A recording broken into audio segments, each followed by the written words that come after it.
Hi, this is Roger in Finland, and today we're taking a look at the best lens for video for your Sony APS-C cameras. Maybe it's the best lens for making short films with your Sony APS-C camera.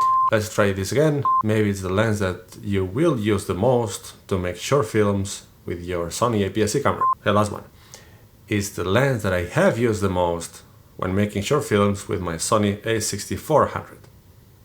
Maybe now. And we're talking about the Sigma 30mm f1.4 contemporary for Sony APS-C. The title of the video is an absolute statement, which makes it already stupid and pointless, but there's a little bit of truth behind it.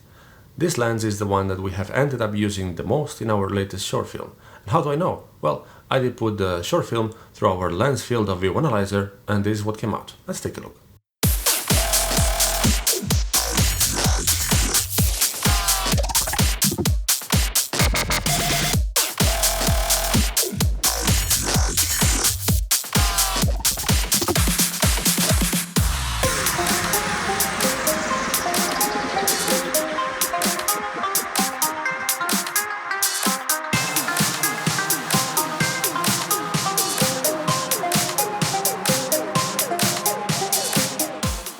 The software analyzes the footage. It works better, of course, if there are humans. What's the subject size? Relative subject is there's more than one. Then the depth of field comparing the subject which are on focus on the forward section of the frame itself, and then comparing it to the possible distance to what it looks to be the sizing of a room behind it, depending on how much out of focus it is in relation to the aperture of your lens. So that's how it works, really. And there's a little bit of machine learning, of course, because there's very many different rooms and different sizes of people, but it kind of works in the end. What came out of this? So, the focal length that we use the most, according to the analyzer, is 45mm. That's because it is calibrated to full frame, and that means in practice a horizontal field of view of 43 degrees. That, if I apply the crop factor of the Sony APS-C cameras, that's 1.5, what we're getting is 30mm. Therefore, the vast majority of the short film was shot with the Sigma 30mm f1.4, and therefore it's the best. Before you ask, no, I did not use a gimbal this time around, which would be a really good reason to not change lenses ever, because it's really annoying to have to rebalance them. So this time I was just either handheld or on a tripod, which means that I had the choice of choosing whatever lens I wanted at any time. And still I ended up using this one. The whole short film was shot with a 16mm f1.4, 30mm f1.4, 56mm f1.4, all of them from Sigma, and then you saw that there is an anomaly. There's that 28mm equivalent there, and that's because there's that one single shot with the Osmo Pocket. We're driving with a car. I didn't want to start setting everything up, plus my handheld NES gimbal-less abilities are quite lame, so I thought that that's the moment to use a gimbal, and I had the Osmo Pocket. That's why there's that 28mm there. Then the analyzing software got a little bit messed up when there's either the credits or some letters or some heavy VFX. Well, we didn't have any VFX here, but anyway, and then it qualifies as a blank. So there's a little bit of this.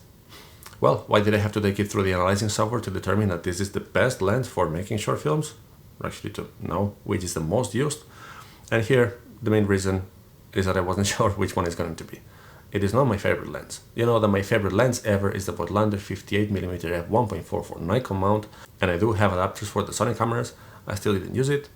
Then there is the lens that I would want to like the most, which is the 60mm f1.4, because the 24mm field of view, full frame equivalent, it's something I like very much when other people use it. When I use it, I don't get the results I would like to. Then there is the lens that I would want to use the most, which is the Sony 10 to 18mm. It's a super wide angle lens.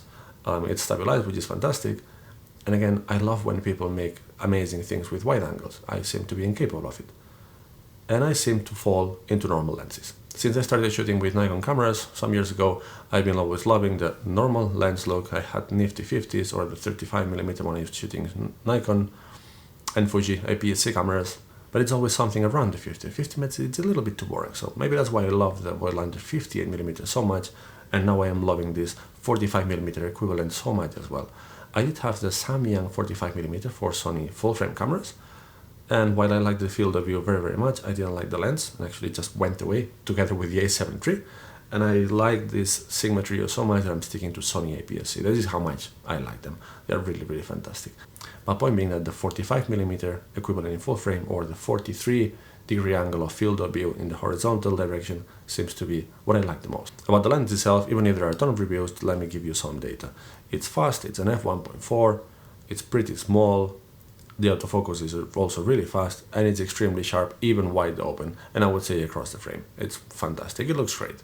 The autofocus is also very fast, and we use the touch to focus on the A6400 to handle most of the rack focus that you can see in the short film, and I think it worked really, really well. I'm not sure if you can notice it, but it's all the rack focusing is done through touch to focus in the screen of the A6400, which had been really, really useful, and only once are we using the manual focus of the lens, and that's the shot when we have the main talent coming towards the camera in that corridor.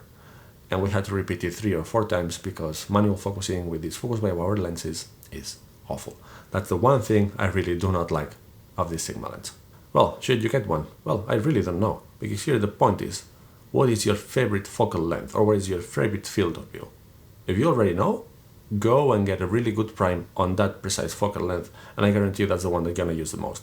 If you don't know, get a cheap zoom, try it out, try to lock it into focal lenses that you know that you can go and buy primes afterwards, and once you know what's your favorite one, then get a prime in that particular focal length, and you're gonna be happy with it. For me, now that I discovered thanks to the lens field of view analyzer that my favorite focal lens is 45mm full frame equivalent, I'm definitely keeping the 30mm f1.4, and I went so far to get this one, which is the Meike 25mm t.2 for micro four thirds mount.